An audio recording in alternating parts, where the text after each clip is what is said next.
Hi my dear students, hope you are doing well in your home.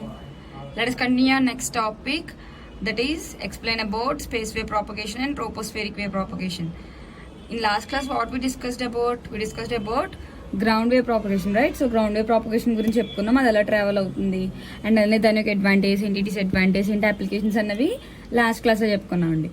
So today's class is about space wave and the upcoming topics of our first unit. Okay, so చూడండి ఇక్కడ space wave tropospheric wave propagation అనేది కంప్లీట్గా ground wave ప్రాపగేషన్తో compare చేసుకుని మీరు చదువుకున్నట్లయితే that will be more easier for you. So ఇక్కడ చూడండి గ్రౌండ్ వేవ్ ప్రాపగేషన్లో అయితే మనకి ఏమవుతుంది, totally that is a vertical type of propagation అని చెప్పి మీకు చెప్పడం జరిగింది. So in space wave propagation that is purely a direct wave propagation అన్న. So this direct wave propagation is also called as line of sight propagation. అంటే ఒక line పరంగా information direct గా వేవ్ ప్రాపగేట్ అవుతుంది కాబట్టి we call this tropospheric wave propagation is also as space wave propagation or direct wave propagation or line of sight propagation. So అసలు ఇందులో electromagnetic wave ఎలా transmit అవుతుంది అంటే from transmitter to receiver in earth troposphere. So earth troposphere లో transmit అవడం వలన దాన్ని మనం స్పేస్ వేవ్ అని చెప్పి దానికి పేరు రావడం జరిగింది. అలానే ట్రోపోస్పియర్ అని చెప్తున్నాం కదండి. So troposphere layer is nothing but A space type of layer, అందుకే దాన్ని మనం ట్రోపోస్పియరిక్ లేయర్ అని కూడా అంటాం. సో ట్రోపోస్పియరిక్ లేయర్ అనేది ఎంతవరకు ఎక్స్టెండ్ అవుతుంది అట్మాస్ఫియర్ నుంచి అంటే ఎర్త్ సర్ఫేస్ నుంచి 15 కిలోమీటర్స్ హైట్ వరకు అది రిఫ్లెక్ట్ అవ్వడం జరుగుతుందండి, అంటే ఎక్స్టెండ్ అవ్వడం జరుగుతుంది. సో ఇందులో మనం ఫ్రీ స్పేస్లో ఎలా అయితే మన ఎలక్ట్రోమాగ్నెటిక్స్ వేవ్ ట్రాన్స్మిట్ అవుతాయో అలానే ఇందులో కూడా లైట్ వేవ్ ఎలా ట్రాన్స్మిట్ అవుతుంది 3 × 10⁸ మీటర్స్ పర్ సెకండ్లో ఇందులో కూడా సేమ్ అని ఎలక్ట్రోమాగ్నెటిక్స్ వేవ్ అని పాస్ అవుతాయి. So these waves are completely dependent upon line of sight conditions. ఇంకా ఏంటి స్పేస్ వేవ్ ప్రాపగేషన్ అనేది ఎఫెక్టివ్గా మనం ఏ టైప్ ఆఫ్ కమ్యూనికేషన్కి యూస్ చేస్తాము అంటే very high frequencies and for higher frequencies that is 30 MHz కన్నా ఎక్కువ ఉన్న వాటి ఫ్రీక్వెన్సీస్కి మనం we use space wave propagation అన్నది. గ్రౌండ్ వేవ్ ప్రాపగేషన్ అనుకోండి 30 MHzకి తక్కువ ఉండాలి.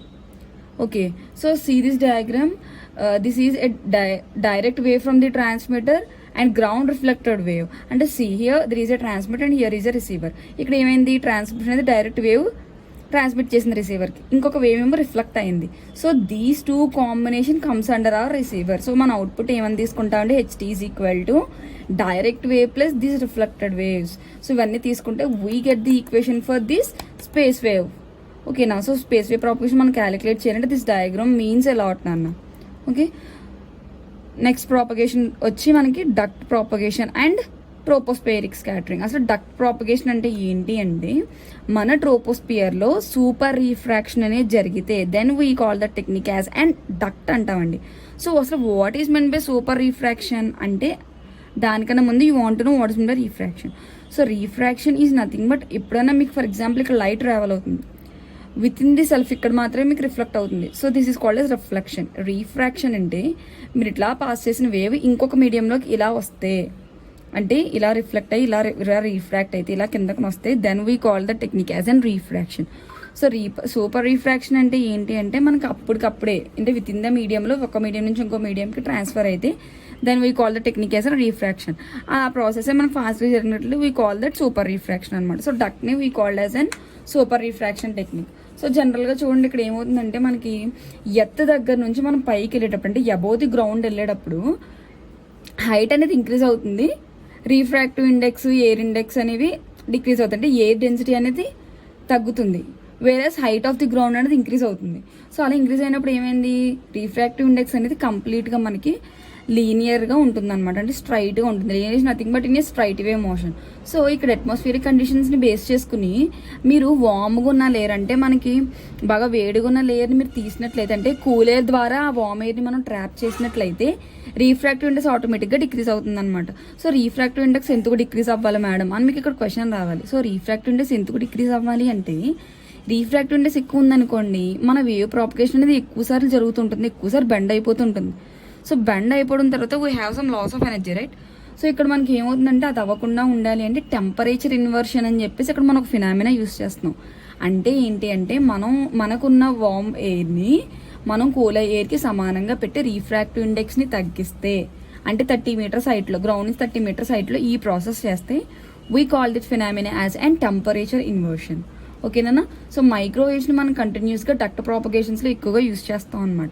అందుకే ఈ ఫినామినాని మనం ఏమంటామంటే super refraction or duct propagation అని చెప్పేసి అంటాం నాన్న.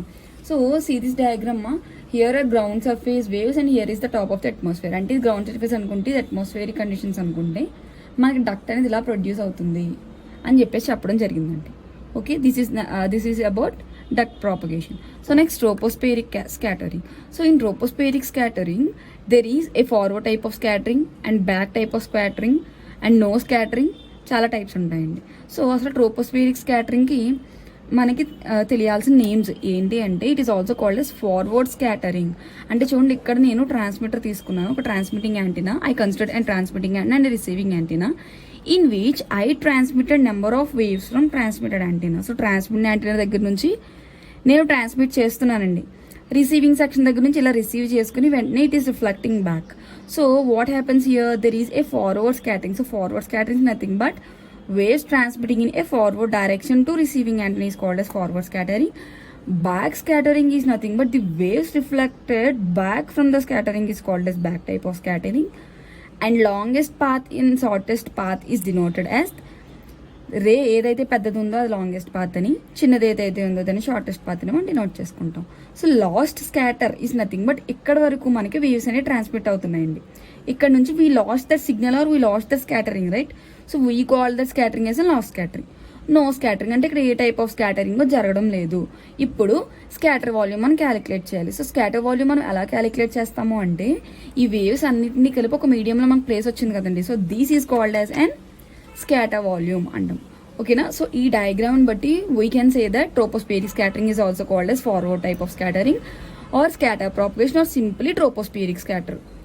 ఓకే, సో ఇక్కడ ఎందుకు యూజ్ చేస్తామంటే యూహెచ్ఎఫ్ సిగ్నల్స్ని, అంటే స్కై వే స్పేస్ వే ప్రాపగేషన్కి we use it for very high frequencies and here we use for ultra high ఫ్రీక్వెన్సీస్కి వీ యూజ్ ట్రోపోస్ఫియరిక్ స్కాటరింగ్. సో దీని రీఫ్రాక్టివ్ ఇండెక్స్ అనేది ఫ్లక్చువేషన్స్ వల్ల, ఇర్రెగ్యులారిటీస్ ఉండడం వల్ల రీఫ్రాక్టివ్ ఇండెక్స్ అనేది మారుతూ ఉంటుంది అనమాట అండి. సో ఇది ఎంత హైట్లో ఉంటుంది, 3 to 8 kilometers హైట్లో ఉండడం జరుగుతుందండి. సో గ్రేటర్ హైట్స్ ఉన్నప్పుడు ఇది మనం ఏ డెన్సిటీతో పోల్చుకుంటే ఈ గ్రేటర్ హైట్స్కి వెళ్ళినప్పుడు స్కాటరింగ్ అనేది నెగ్లిజిబుల్ అనమాట. ట్రోపోస్ఫియరిక్ స్కాటరింగ్ అనేది బాగా పైకి వెళ్ళడం వల్ల, అంటే డెన్సిటీ ఆఫ్ ఎయిర్ అనేది అక్కడ చాలా తక్కువ ఉంటుంది కదా. Density of air is 1 actually in our medium. So పైకి వెళ్ళి it becomes 0. So density of air 0 అయింది అంటే what will happen, scattering is also becomes negligible, right? So అందుకే it is negligible, the scattering is negligible due to extremely low density of air. Okay, so this also called as what is set, it's also called as back scattering, last scattering also called as forward scattering. So దీని యొక్క frequencies అంటే 80 kilometers నుంచి ఎంత frequency వరకు ఇది range ఉంటుందండి, distance అయితే వచ్చి 80 kilometers and frequencies about 250 MHz to 5 MHz. Okay, so best frequencies అయితే మనం 900 MHz, 200 MHz, 500 MHz దగ్గర ఈ స్కాటరింగ్స్ని యూస్ చేసుకోవాలంటే ఈ టైప్స్ ఆఫ్ ఫ్రీక్వెన్సీస్ దగ్గర మనం యూస్ చేసుకుంటాం మనం, లైక్ 900 కానీ 2 కానీ 5 GHz కానీ దగ్గర we will use this. Okay, so this is about tropospheric scattering. Next we came about ionospheric scattering. So before we learnt about ionospheric scattering, we want to know about the layers of ionospheric scattering. So అసలు ionospheric layers యొక్క గురించి మీకు తెలిస్తే మాత్రమే మన ionospheric concept అనేది చెప్పుకోగలం. So అసలు ionosphere అంటే ఏంటి? ionosphere is nothing but the upper portion of atmosphere of the earth. అంటే ఎర్త్ అట్మాస్ఫియర్లో ఉన్న first most and upper portion we called as an ionosphere. So ionosphereలో ఏమవుతుందంటే, ionosphere బాగా దగ్గరగా ఉంటుంది కదండి, ఎర్త్ అట్మాస్ఫియర్కి బాగా పైన ఉంటుంది కదా, అంటే సన్కి దగ్గరగా ఉంటుంది. సో సన్కి దగ్గరగా ఉండడం వల్ల ఏమవుతుంది, it automatically gets heated and energy is radiated by the sun. So sun నుంచి ఎనర్జీ రేడియేట్ అవ్వడం వల్ల it will also gets heated అనమాట. సో ionospheric లేయర్ అనేది కూడా చాలా వేడివేడిగా ఉంటుంది. సో ఉండడం వల్ల మనకు ఫిజికల్ ప్రాపర్టీస్ మీద కంప్లీట్గా డిపెండ్ అయి ఉంటుంది అనమాట ఈ ionospheric లేయర్ అనేది. So either temperature, pressure, density, composition మీరు ఏం తీసుకున్నా కానీ వాటి మీద బేస్ అయి ఉంటుంది ionospheric లేయర్ నాన్న. So here we have 4 main layers నాన్న. So the first one is D, E, F1 and F2. So with the help of the diagram we can easily explain those layers మా. So please notify this diagram. ఈ diagram చూడండి. So first మనకున్నది ఏంటి, bottom of the layer first మనకున్నది D layer, తర్వాత E, next F1 and F2. So some conditions అంటే మీరు height వెళ్ళే కొలది F1 and F2 కలిసిపోతాయి అనమాట. సో బేసిక్గా మనం 4 layers అని చెప్తాం, DE, F1 and F2. So in some conditions these 2 will meet, అందుకే we call this technique as and F అని సింపుల్గా అంటామండి. ఓకే, సో చూడండి, D layer is nothing but an average layer which has a height of 70 kilometers and thickness of about 10 kilometers. అంటే దీనికి 10 kilometers thickness ఉంటుంది అన్న, height వచ్చి 70 kilometers height ఉంటుంది నాన్న. ఓకే, సో ఈ లేయర్ అనేది మనకు నైట్ టైం కనిపించం అండ్ అలానే హయ్యర్ ఫ్రీక్వెన్సీస్ని ఇది ఆపరేట్ చేస్తుంది అండ్ మనం క్లాస్లో డిస్కస్ చేసుకున్నట్టుగా ఇది మీడియం ఫ్రీక్వెన్సీస్కి హై ఫ్రీక్వెన్సీ ట్రాన్స్మిషన్స్కి we use this D layer. Okay, so next ఈ లేయర్. సో ఈ లేయర్ ఎందుకు యూజ్ అవుతుంది అంటే దీని తర్వాత లేయర్ వచ్చి ఈ లేయర్ నాన్న. ఇది 25 కిలోమీటర్స్లో ఉంటుంది. ఇది కూడా మాలిక్యూల్స్తో కంబైన్ అయిపోవడం వల్ల నైట్ టైం ఇది కూడా డిసప్పియర్ అయిపోతుందండి. సో ఇది మనకి ఏ ఫ్రీక్వెన్సీస్ దగ్గర యూస్ చేస్తామంటే హై ఫ్రీక్వెన్సీస్ దగ్గర వీటిని యూస్ చేస్తాం. అలానే medium frequency surface wave propagation దగ్గర కూడా we will use this E layer. And F1 and F2 layer వచ్చేటప్పటికి F1 layer has an height of 180 kilometers and F2 layer has about 250 to 450 kilometers అండి. So ఇవి ఏం చేస్తాయంటే దీన్ని మనం ఈ లేయర్ పెంచే కొద్ది అంటే ఈ లేయర్ అనేది అబ్జార్బ్ చేసుకుంటారు అనమాట F2 లేయర్ని. సో మనకి F2 లేయర్తో కంపేర్ చేస్తే F1 లేయర్ అనేది డబుల్ ఉంటుందండి. బట్ ఈ రెండు కలిసిపోయి ఉంటాయన్నమాట. ఓకే గైస్, సో F2 లేయర్లో ఇంకా ఏంటి అంటే the temperature and thickness is about dependent upon the time of the date అనమాట. సో టైం మీద డిపెండ్ అయ్యి F2 లేయర్ అనేది ఉంటుంది. సో రెండింటికి డిఫరెన్స్ ఏంటి అంటే F లేయర్ని మనం కంబైన్ చేసినప్పుడు అంటే వీటిని వేరే లేయర్స్తో కంపేర్ చేసినప్పుడు ఏంటి అంటే F layer has some majority అంటే ఇవి నైట్ టైం కూడా ఉంటాయన్నమాట. ఏదో డి అండ్ ఈ మీరు చూసుకున్నట్లయితే నైట్ టైం డిసప్పేర్ అయిపోతాయి. బట్ F1 అండ్ F2 రెండు కంబైన్ అయి ఉండడం వల్ల we will see night times. Okay అమ్మా.